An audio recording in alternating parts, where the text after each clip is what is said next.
बिस्मिल्लाहिर्रहमानिर्रहीम। आज एक मुख्तसर सा और इंतहाई अहम रिसाला जो तकरीबन तमाम मदारस के अंदर निसाब में शामिल है और इसकी बड़ी अहमियत है, और वो रिसाला है जिसकी बेशुमार शुरुआत लिखी गई, नज़म लिखे गए, इख्तिसारात लिखे गए, जिस पर बहुत ज्यादा काम हुआ। वो कौन सा रिसाला है? इस्तिलाहाते हदीस पर इमाम इब्न हजर अस्कलानी रहमहुल्लाह का वो रिसाला है नुखबतुल फिक्र फी मुस्तलाही अहलिल असर। ये रिसाला है। इमाम इब्न हजर अस्कलानी रहमहुल्लाह ने इस रिसाला का जो नाम रखा है उसका मफहूम क्या है? नुखबतुल फिक्र। नुखबा कहते हैं चुनी हुई चीज को, मुंतखब की हुई चीज को, और जो फिक्र लफ्ज है वो जमा है, और अफकार के यानी फिक्र की जमा है फिक्र, और ये इसका मतलब होता है मुख्तलिफ अफकार, या अमूमी तौर पर हमारे यहाँ जो लफ्ज बोला जाता है अफकार का, मुख्तलिफ फिक्रें। नुखबतुल फिक्र फी मुस्तलाही अहलिल असर। अहलिल असर से मुराद मुहद्दिसीन किराम है, और असर से मुराद वो हदीस के मुतरादिफ जो करार दिया जाता है उसको लफ्ज असर है। तो अहलुल असर का मतलब होगा मुहद्दिसीन किराम, यानी मुहद्दिसीन किराम की इस्तिलाह में अफकार का खुलासा, मुंतखब करदा मवाद आपके सामने पेश किया जा रहा है। ये उस रिसाले का जो टाइटल है उसका ये मफहूम है।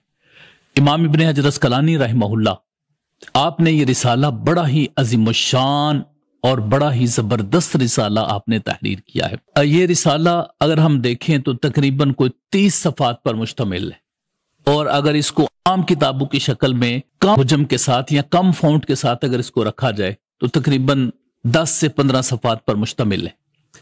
लेकिन ये रिसाला बड़ा अहम और बड़ा ही अजमत और रिफत वाला और निसाब का हिस्सा है। इमाम इब्न हजर अस्कलानी रहमहुल्लाह के इस्तिलाहात हदीस के अंदर जो महारतें और सलाहियतें थी उसका निचोड़ उन्होंने सबके सामने ये पेश किया है। इमाम इब्न हजर अस्कलानी रहमहुल्लाह ने ये अजीम शान काविश जो सरअंजाम दी है, इसकी वजाहत और इसकी तफसील हम आज जानने की कोशिश करेंगे। इमाम इब्न हजर अस्कलानी रहमहुल्लाह ने इस रिसाला के अंदर जो एक मवाद जमा किया है और जो मज़ामीन लिखे हैं वो कौन कौन से हैं और कौन कौन सी इस्तिलाहात उसके अंदर आपने जमा फरमाई हैं। मिसाल के तौर पर एक मुकदमा से उसका आगाज किया है, और उस मुकदमा के अंदर ये रिसाला नुखबतुल फिक्र लिखने का सबब बयान कर दिया है। इसकी तफसील मैं बाद में बयान करता हूं।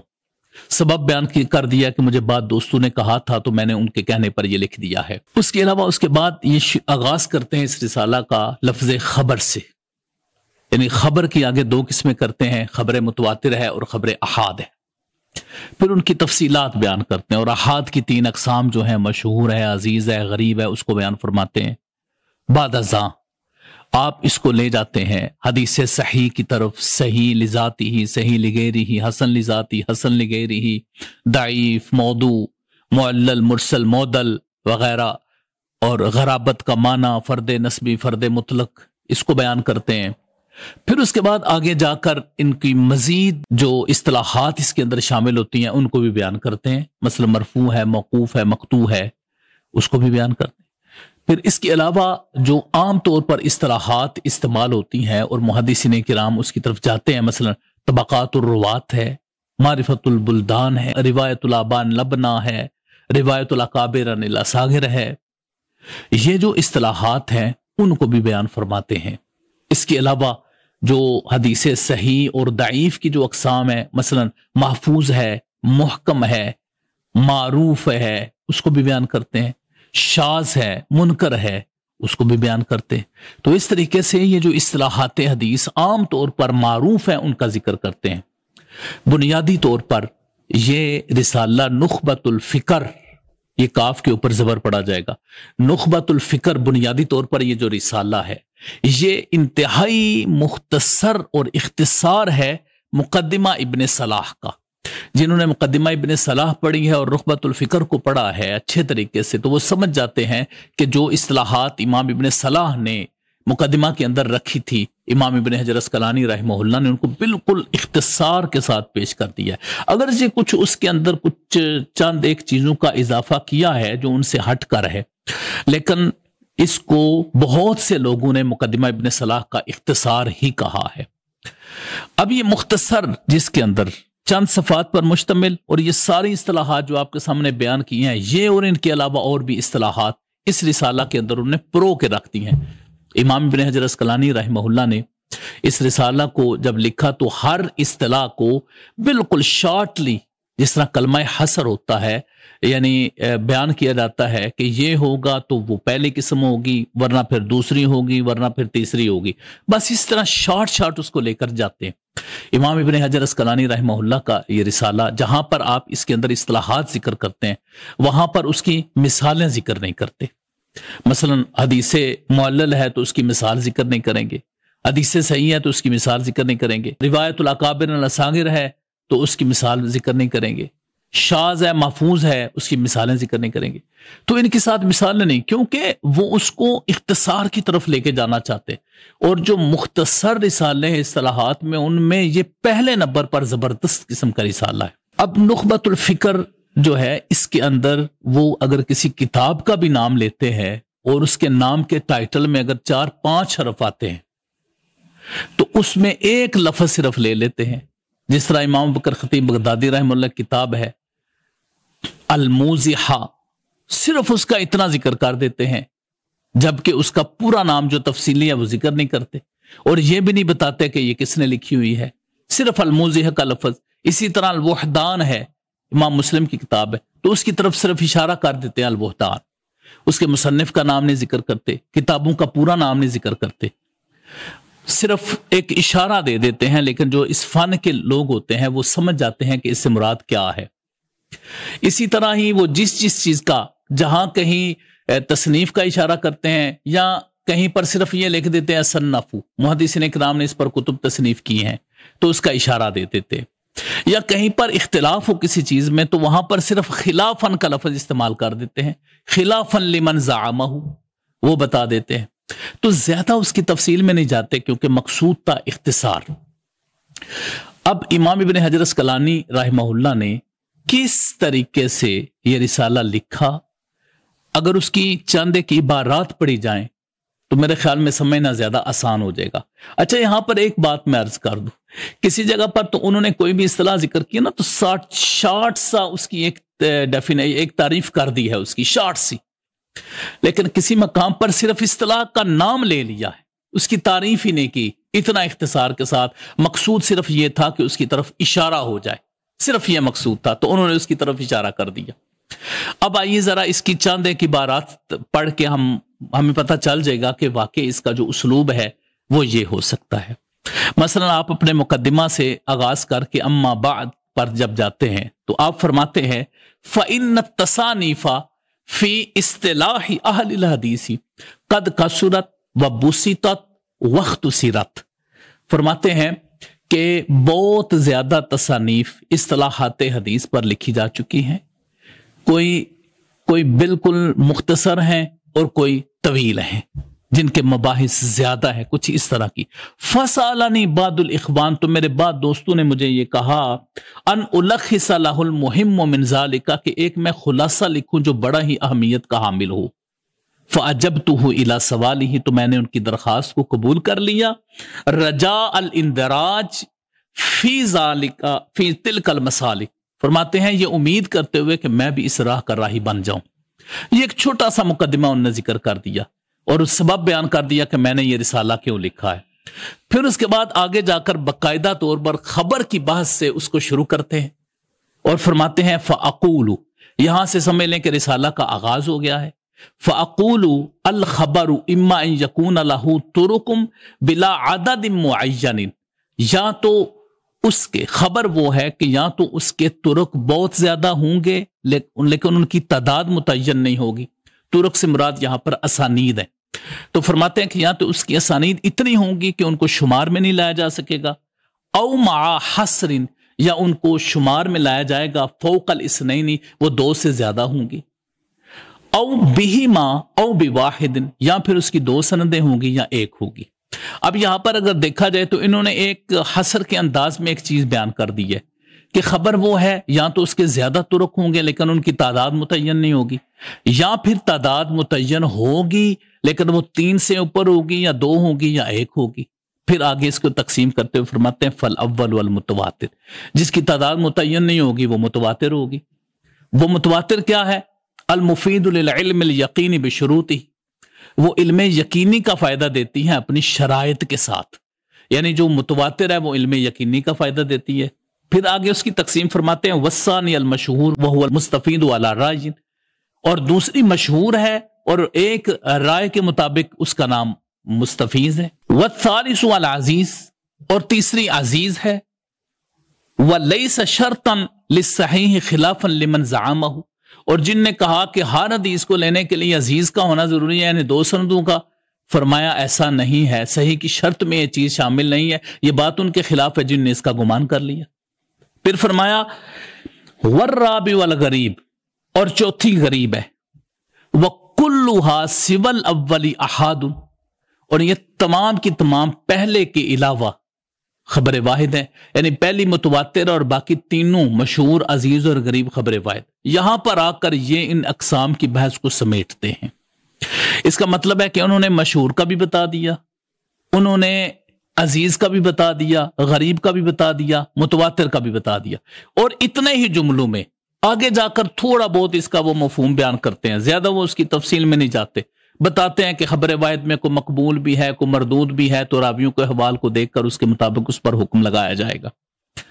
تو اس کا مطلب ہے کہ اتنی ہی تفصیل کے بغیر شارٹلی اجمالاً اس کو بیان کرتے ہیں، اور کبھی کبھار ایسا ہوتا ہے کہ اس کا مفہومی ذکر نہیں کرتے، جیسے معرفت الاخوہ والاخوات، جب یہ تعریف لے کر آتے ہیں تو اس کا صرف نام ذکر کر دیتے ہیں، اس کی وضاحت ذکر نہیں کرتے۔ تو اس طریقے سے امام ابن حجر اسقلانی رحمہ اللہ نخبۃ الفکر کے اندر خوبصورت ترین طریقہ اپناتے ہیں۔ اچھا، مثال کے طور پر انہوں نے محکم کی تعریف کرنی تھی، یا مختلف الحدیث کی، یا ناسخ و منسوخ کی تعریف کرنی تھی، تو تقریباً 4 لائنوں میں یہ ساری تعریفات انہوں نے بتا دی، 4 سطروں میں۔ اب میں پڑھ کے سناتا ہوں، آپ کو پتا چل جائے گا کہ کتنی دیر میں نخبۃ الفکر کو بیان کر دیا ہے۔ فرمایا ثم المقبول ان سالم من المعارضۃ فهو المحکم، پھر جو مقبول حدیث ہے اگر وہ معارضہ سے خالی ہو، یعنی اس کا مد مقابل اس سے ایسا نہ ہو، فهو المحکم، تو وہ محکم حدیث ہوگی۔ وَإِنْ عُورِضَ بِمِثْلِهِ، اور اگر اسی طرح کا معارضہ آ جائے، فَإِنْ أَمْكَنَ الْجَمْعُ، اگر اس کو جمع کر سکتے ہوں، فَهُوَ مختلف الحدیث۔ او ثابت المتاخر، یا دوسرا کوئی حکم ثابت ہو جائے، فَهُوَ الناسخ والآخر منسوخ، وَإِلَّا فَالتَّرْجِيحُ ثُمَّ التَّوَقُّفُ۔ بس بات ختم۔ اس کے اندر وجوہ ترجیح بھی بیان کر دیا، محکم بھی بیان کر دیا، مختلف الحدیث بھی بیان کر دیا، اور مختلف الحدیث کے علاوہ ناسخ و منسوخ کو بھی بیان کر دیا، وجوہات ترجیح بھی بیان کر دی۔ تو یہ 4 سطروں کے اندر انہوں نے اتنی زیادہ چیزوں کی تعریف واضح کر دی۔ تو یہ ہے اختصار اصل میں جو امام ابن حجر اسقلانی رحمہ اللہ نے کیا ہے۔ اب رہی بات کہ یہ جو عظیم الشان رسالہ ہے نخبۃ الفکر، اس رسالہ کو سمجھانے کے لیے علماء نے کیا کردار ادا کیا؟ سمجھانے کے لیے انہوں نے شروحات لکھی، بعد نے نخبۃ الفکر کو نظم کی صورت میں لکھا، بعد نے اس کی شروحات لکھی۔ امام ابن حجر اسقلانی رحمہ اللہ نے خود بھی اس کی شرح لکھی، جس کا نام ہے نزہۃ النظر فی توضیح نخبۃ الفکر، فی توضیح نخبۃ الفکر، یہ اس کا نام رکھا ہے نزہۃ النظر۔ یعنی نخبۃ الفکر جو ہے وہ ایک رسالہ تھا جو پہلے لکھا، اور پھر اس کے کئی سالوں بعد میں آپ نے نزہۃ النظر لکھی جو اس کی شرح تھی۔ ظاہر ہے آپ نے وہ محسوس کی کہ مجھے یہ شرح لکھنی چاہیے، کیونکہ جو مصنف کو مختصر چیز لکھتا ہے مجملاً، اس کی تفصیل اگر وہی بیان کرے تو پھر صحیح سمجھ آتی ہے کہ اجمال میں مصنف کا ارادہ کیا تھا، اس کی مراد کیا تھی، اس کے مدلولات کیا تھے، اس کے مفاہیم کیا تھے۔ جب وہ خود اس کی شرح لکھتا ہے تو پھر اس کے لیے जो समझने वाले होते हैं, क़ारीन होते हैं, मुताला करने वाले होते हैं, उनके लिए वो गिरें खुलती हैं और एक यकीनियत की फिजा पैदा होती है। तो इसलिए उन्होंने इसकी शरह लिखी थी नुज़ख़तुन नज़र फी तौज़ीह नुख़बतिल फ़िक्र। इसके अलावा एक मजे की बात यह है कि इमाम इब्न हजर अस्क़लानी रहमतुल्लाह ने जब नुख़बतुल फ़िक्र लिखी थी तो उनके शरह नुज़ख़तुन नज़र लिखने से पहले पहले उसकी एक शरह आ चुकी थी और वह शरह थी इमाम कमालुद्दीन शुमोनी हनफी रहमहुल्लाह की। इमाम कमालुद्दीन शुमोनी रहमहुल्लाह ने दो तरह से काम किया नुख़बतुल फ़िक्र पर। एक, उन्होंने नुख़बतुल फ़िक्र का नज़्म लिखा जिसका नाम उन्होंने रखा नज़्म नुख़बतुल फ़िक्र, ये उसका नाम रखा नज़्म नुख़बतुल फ़िक्र।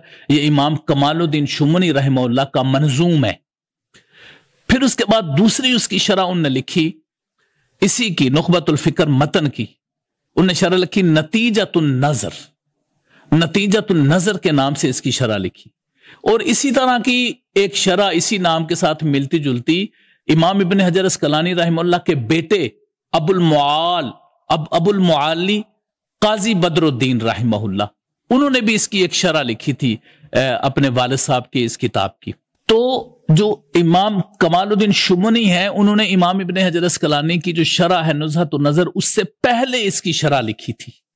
तो आप देख लें, मुसन्निफ का इरादा बयान करने से पहले पहले उन्होंने उसको बड़े अच्छे तरीके से बयान कर दिया था और उसका मफ़हूम वाज़ेह कर दिया था।